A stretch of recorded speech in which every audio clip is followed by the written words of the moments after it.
Really good. You're very welcome. No, it was a pleasure.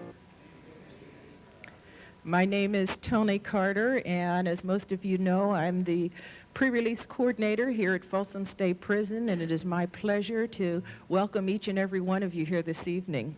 And a special evening it is. We have with us a very special guest this evening, Father Thomas Keating, who is going to be introduced in a moment.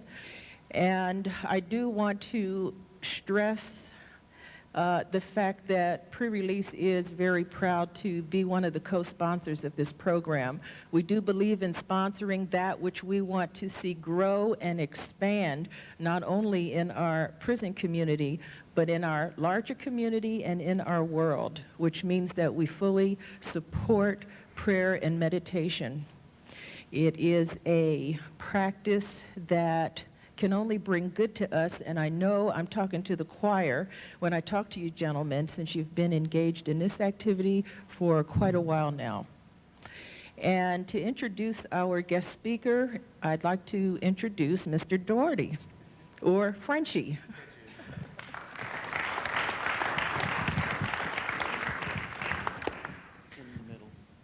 In the middle.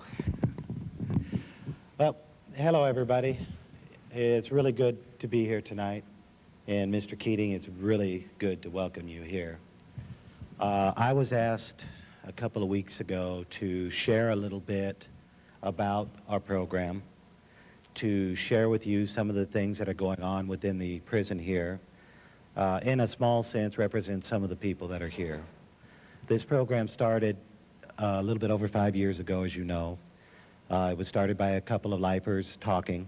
Actually 3 of them. It started in the upper room where we were earlier. This turned into a group meeting down here in the main chapel, and it started with 17 individuals to the first meeting. Mike was our first sponsor that came in all the time, and for 2 or 3 weeks he started teaching us centering prayer. Then we had the Contemplative Outreach from the Contemplative Outreach Fellowship from the Bay Area, or LA area, I believe, come up and give us a workshop. And that's really where it started taking off, and it started sharing with not only the individuals that came here, but it started going out of this chapel out onto the yard. In that meeting, there were, especially the workshop, there was every race represented, there was every gang represented, there was every known probably religion represented in that seminar. Individuals started learning centering prayer and started sharing it with others. I know that is at the point that I joined is when Mike gave that first meeting and started teaching us centering prayer. And from a personal aspect, which is very similar to a lot of the individuals here, I had searched for years. I'm what you call a long-termer. I've got 15 years in the system. There's a lot of gentlemen here with more time than that, a lot of gentlemen here with less time. But all of us have a common ground that we're looking for answers. We're looking for a way to change our lives. And a lot of the other formats, a lot of the other concepts, some of us are very religious, but not all of us are Catholic. Some of us are Native Americans. Some of us are, myself, I'm Church of Christ. I have yet to find anything in centering prayer that conflicts with anybody's religion. And that's one of the reasons I think that that openness and that sharing that it brings us is something that everybody on this yard can relate to. It doesn't push anybody into violation of their religion, and it's comfortable and it's easy to learn. It's something that requires practice, something that will change our lives. This program has grown to not only the individuals that you see sitting around here tonight, but there's a whole lot of people out here on this yard that share in centering prayer, that share in the other programs we have here. We have a full Tai Chi Cha program, which was just in stone. It's a moving meditation. Helen was introduced in the Grace Seminars, another Course in Miracles that's taught with inmates, that's taught with sponsors. This is an inmate-run program for the teaching aspect. We have street sponsors that come in and share, that work with us, but we are all, as you got to talk with our peer counselor class earlier this evening, we all have studied the materials, we've learned to teach, and we've learned to share. So with that, I guess, turn it over to you and welcome you to the Contemplative Fellowship here at Folsom.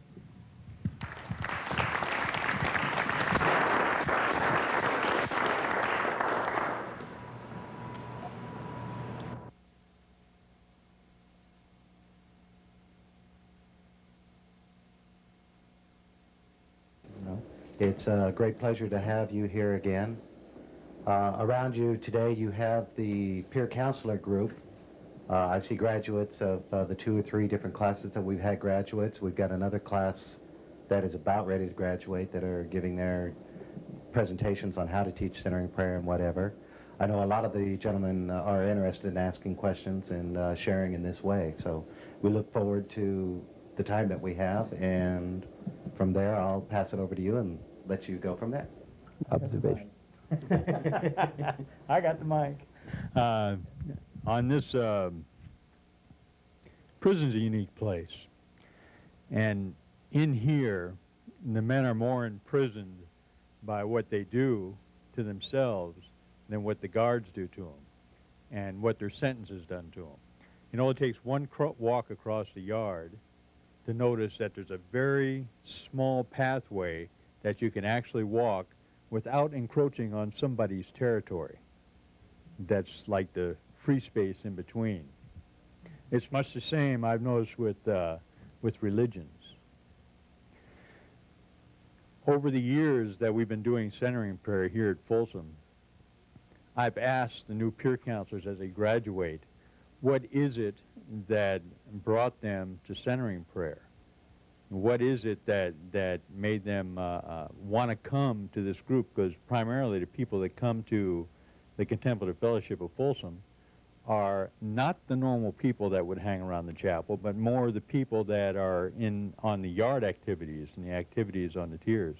And the one thing that they have said in common is the fact that there's no divisions. There's no religious divisions, there's no racial divisions, and it's not something that's enforced because it's a very open group, but it's just something that's happened. Why is that?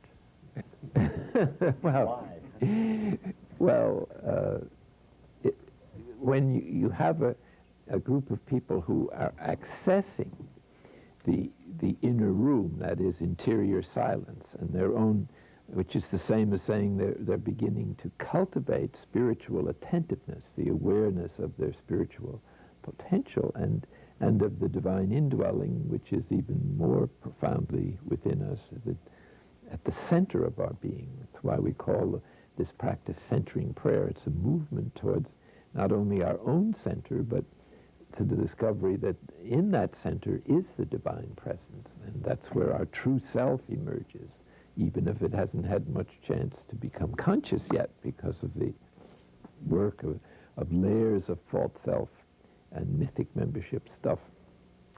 So if you are encountering someone who is touching or accessing that space, it doesn't matter what religion they are or no religion. There's a sense of comradeship or of bonding at that level that you can sometimes feel and know, not intellectually or rationally or even emotionally, but there's a sense of spiritual fellowship. That's the word, and that's the word Paul uses. He speaks of the fellowship of the Holy Spirit that Christians partake in. So that level of our being and that level of relating to others, which is possible only if one is doing a contemplative practice. Meditation, I learned this on the street. I took college, actually I did for sports, but in my sports, I had a health science class. His name was Dr. Wong, and he turned the class on to this meditation thing, and I used it for sports. I used it for wrestling, when we have like tournaments and stuff, and meditate, and you think about all your counter moves, and like Southwestern, Palomar, and East LA, we have all these big tournaments, and it really helped me out a lot. Well, I didn't really trip on it until I got in here, and I was going through some trips and stuff, trying to adjust to this level too. A lot of us in here are lifers, go from a level 4 to level 3 and then come to level 2, and they throw people in here and they just totally disrespect you, and you're like, man, you look at them like, man, where were you in level 4, you know? But the thing with it is, I needed a place to vent.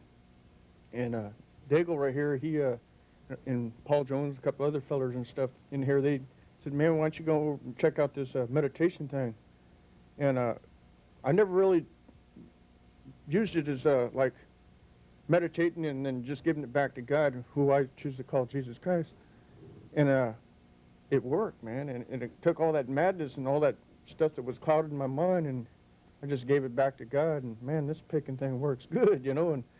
And it's a blessing. But a lot of people out there on the line and stuff, they think, oh, that's some kind of cult or this and that. They're getting ripped off.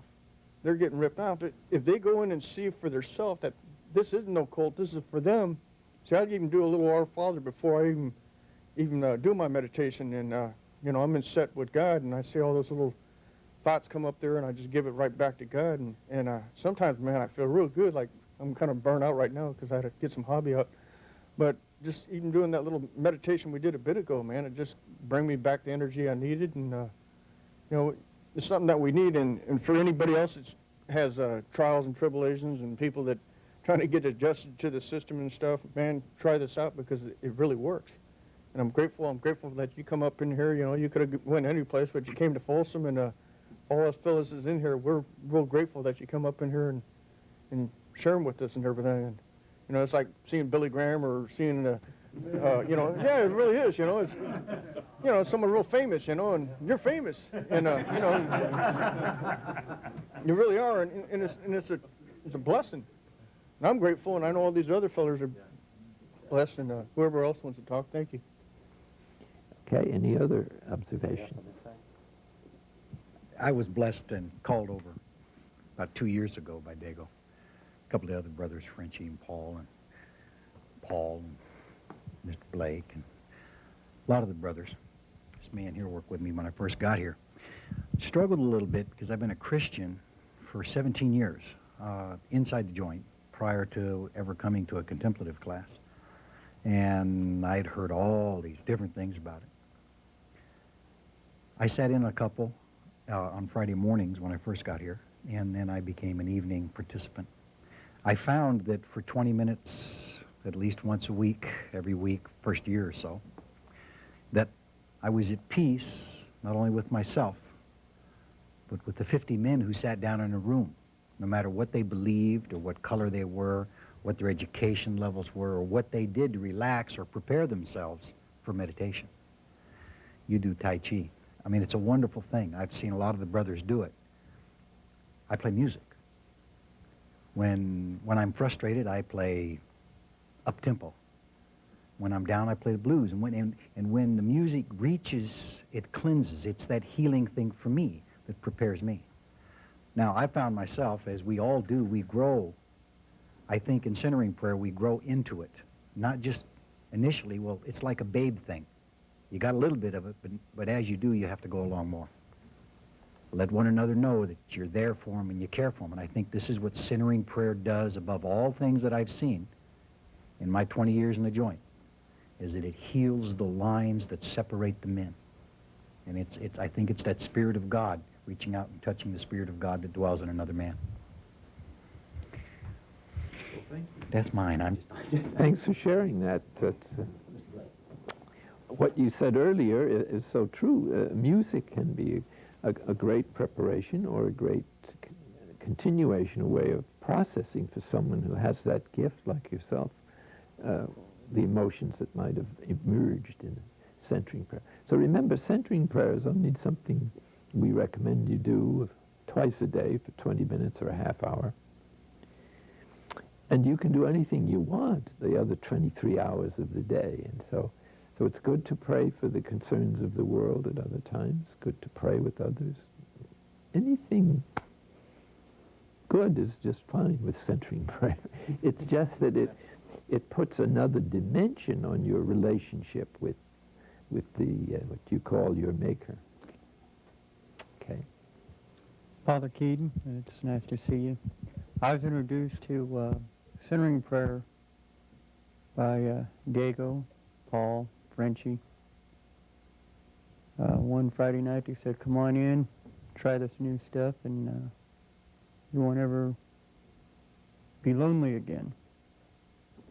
So I gave it a shot, and I've been with it now working on 3 years, and I find a lot more inner peace with centering prayer.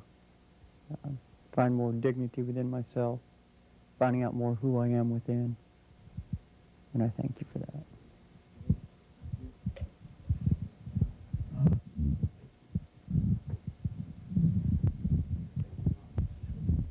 Ron got to say something. Anecdote about myself, and when I used to walk in these aspen trees when I was not too well, as a kind of way of getting back my health. And the aspen trees in Colorado have these leaves that are always shaking. Even when there's no wind, they move. It's marvelous.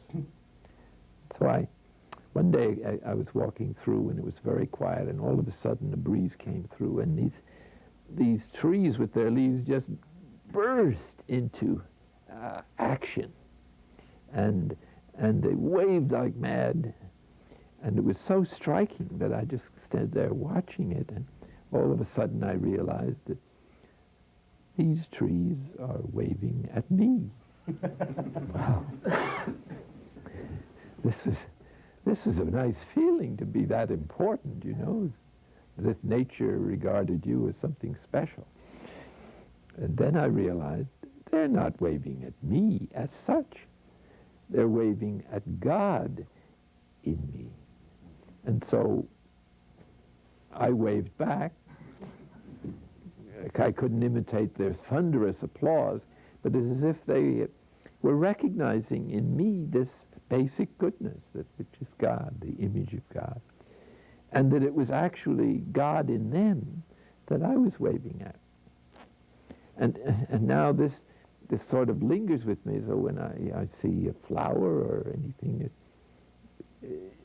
it's like a friend, you know. And also when I try to serve other people, like contemplative outreach or contemplative service is service that comes from this deep place. And so contemplative service is really God in us serving God in others. God in us serving God in everybody else. And so there's no room for pride or ambition in that insight. It's just being whoever we are, whoever God wants us to be. And I wish you all that level of interior freedom. It takes a little while, and it takes a little bouncing around. My experience through centering prayer. Actually, you've heard my experience through centering prayer. You've heard my name mentioned about 15 times around the room. I'm Paul. And that's it. I mean, these guys here is what I experience on a daily basis, every day. Not just on Fridays, not just on Friday mornings or Friday nights, but I see most of these guys from time to time, all the time. And we share this thing in common.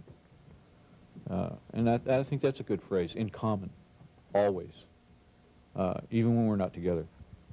And I would say that that's probably my best experience at contemplative prayer, contemplative fellowship, centering prayer, all of the things that we've talked about today is the trees, these trees,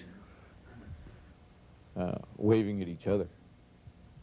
So, yeah, I guess that pretty much sums it up for me.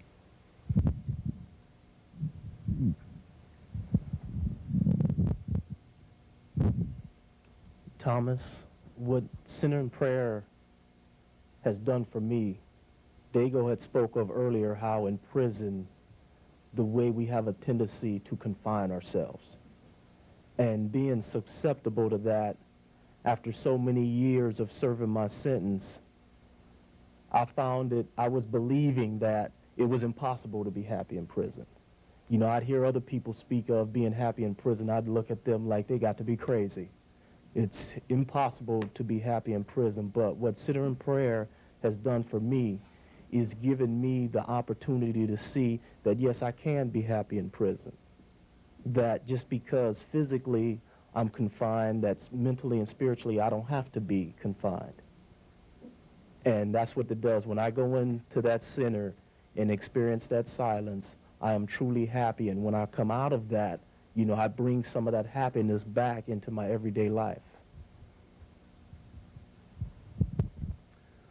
After being in prison for about 7 years, I ended up back here a couple of years ago and started coming to the Centering Prayer and became addicted by this library with about 100 books in it that I could get my hands on. And I read 2 or 3 of your books, and I had to have more. And so then I joined this group here, and I'm a short timer with 9 years down in this room here. Most of these guys have got a lot more time than me.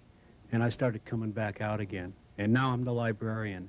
And, you know, I'll say right to the camera, if somebody wants to make a donation to our outside sponsor, Mike Kelly, he'll make sure that we and the other 4 prisons that he's working with get some books.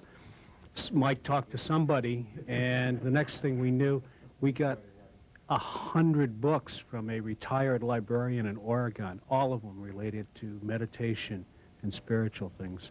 And I'll be glad to put labels on them, and Mike will be glad to find other people. And my greatest joy after meditation is seeing somebody like me coming in hungering and saying, have you got anything else by this guy Keating?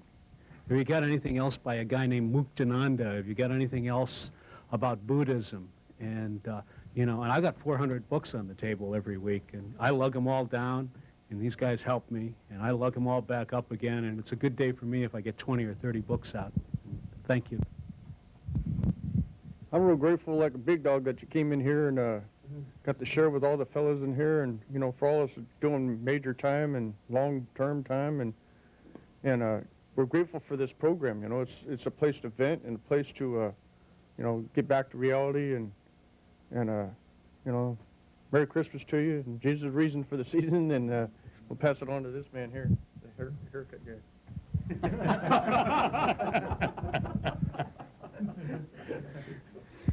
About 5 years ago, there was 3 of us doing meditation, actually 4 with Hound Dog here. There was 4 of us doing different forms of meditation, and we said we understood that there was a real power in meditation, a tangible power, and we wanted to do something to help the lifers get out of prison because they've been in for 20, 25, 30 years with no hope of going home. So we thought that this meditation might have the power. And it just so happened that I picked up a book called Open Mind, Open Heart. And I looked in the back of this book, and there was a format for a group that had to do with meditation. And we set up a thing, yeah, here's the book right here. We set up a group by that format and called it the Contemplative Fellowship, not even knowing that there was a contemplative outreach. We didn't know at the time. So I want to thank you for this, and on behalf of all these guys, I want to thank you for your life.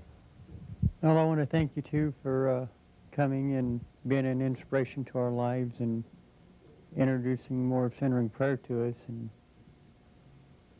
hopefully we can get more out of it. I've been meditating for a long time, and I was one of those guys that Dago was talking about that would never go inside of a church. 16 years ago when I was there last time, I never seen the inside of this church here, and it took a year after I was here this time to step in there because of all my friends that went in there. The meditative techniques through Centering Prayer has taught me a great deal. The most important one was tolerance. And thank you for that.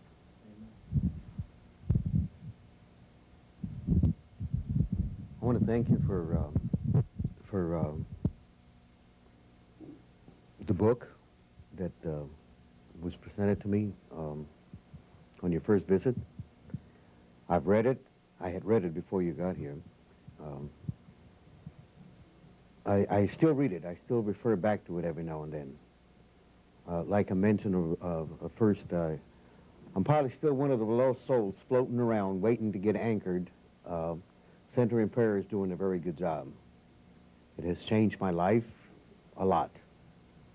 I have always believed that nothing in this world can happen unless God wants it to happen, so he figured the only way I was going to read the book and get into Centering Prayer is to bring me to Folsom. So I thank God every day for locking me up for the amount of times that I'm going to do, and I want to thank you for your book, and I really hope that this program continues within the system and that you don't fade away from us.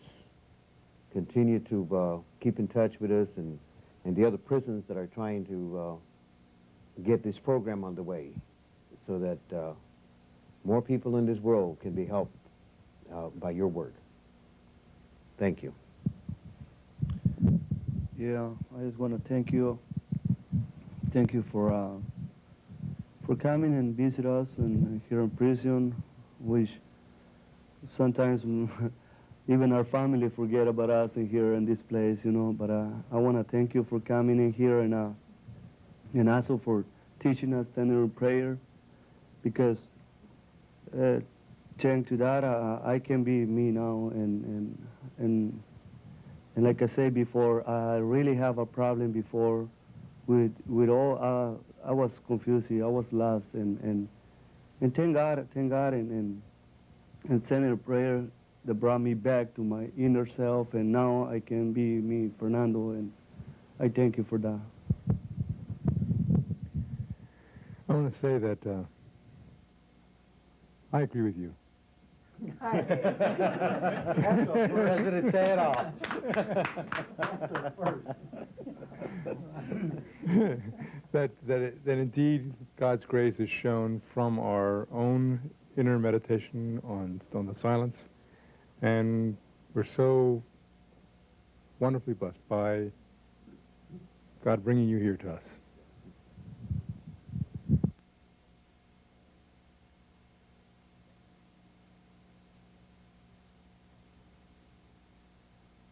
And I get to kind of summarize and close up here. You've given not only us, but the world a great gift. Not only for the ones sitting in this room, but for the guys who learned centering prayer here and got out. They're not coming back. And that is one of the greatest attributes that our world can have. Prisons are 80% of the people come back. And I think only 10% of our group has come back. And that's a remarkable thing. So instead of saying, well, yeah, I say thank you for your gift, but it's kind of our gift back to you. This does work. It's a real thing. And that we give you. Thank you. Yes, you said that very well, because you really are giving me a great gift in finding and in connecting with this practice and with each other in it. I see much more that you're contributing actually right now than you perhaps do, because I hope to see it available in other prisons. And you have discovered a formula that seems to work very well in prison, in bringing other people into that, or at least offering it to other persons. And so we're in this thing kind of together, and I really look to your leadership as a peer group, not only to having it grow at Folsom, but as being able perhaps to share that formula and that grace with other men and women in other prisons in due time. And just as a final thought, is the difficulties you experience in the prayer, the unloading, the dark nights that they take place, you really don't go through this alone. All humanity goes with you when you are relating to God at this level, because the great project of God is salvation of everyone and the redemption of everyone. And redemption is the transformation of people into inner freedom and peace and unconditional love. So congratulate you in getting started and established in the journey, and you'll certainly be always in my prayers, and I hope to come back and be happy if I don't find you here. But if you're on the outside, come see me. And so thanks so much for a wonderful experience. I enjoyed it so much, and you certainly gave me a great deal of encouragement. Thank you.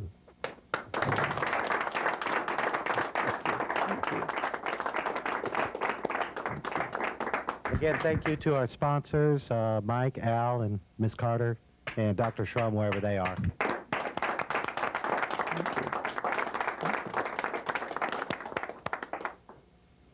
Hi. Thank you very much. Yes. Really Very good.